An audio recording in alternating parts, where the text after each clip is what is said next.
Okay, so here I have a beautiful picture of a flamingo that I took at the zoo, and I've added some lettering to it, and I have a blurry background. Now what we would like to do is we'd like to take and make the bird and the lettering stand out as the more prominent features of the image. Okay, so let's get started to see how I did that.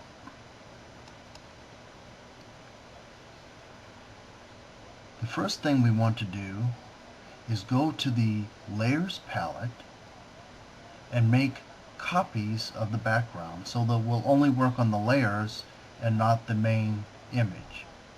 So I make a copy of the layer, or the background rather, and by dragging it to the image new layer icon.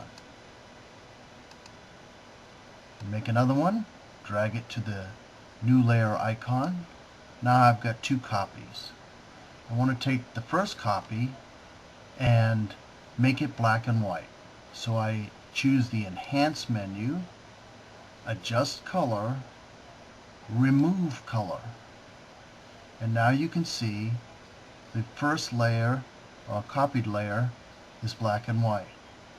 Now I would like to select the portions of the image that I want to stand out.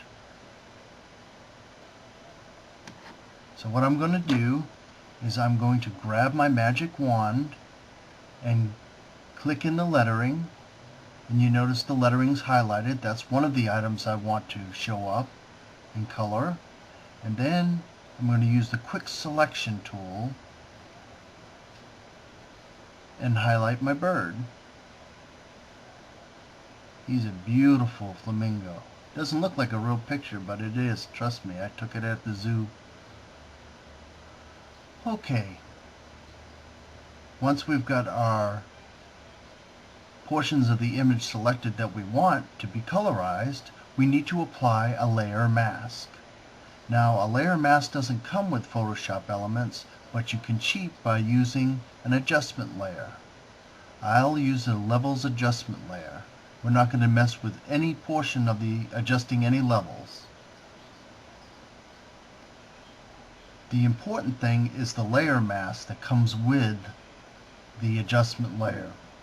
You notice that the white in the layer box, the mask box, has already got the words and the bird unmasked. Now we have to follow a few steps here in order to make the color stand out on a black and white image. I pushed the color image copy to the top and put the levels adjustment layer underneath. Then I go to Layer. While I have the background copy highlighted, I go to Layer and Group with Previous.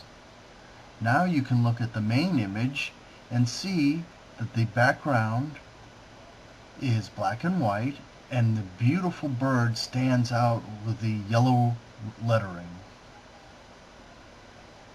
Now to finish up, all you have to do is go over by your layer palette, right click, merge visible, and then you can save your picture as a JPEG or what other picture format you want. I hope you find this tutorial helpful. Other people like to take pictures and do the same thing, but by painting on a layer mask. I found this to be a lot easier and a lot quicker. However, in order to do this successfully with selections, you really need to have an image that has a great deal of difference in contrast. Otherwise, it makes it very hard to select the items that you want to stand out. Okay, well, we'll see you again.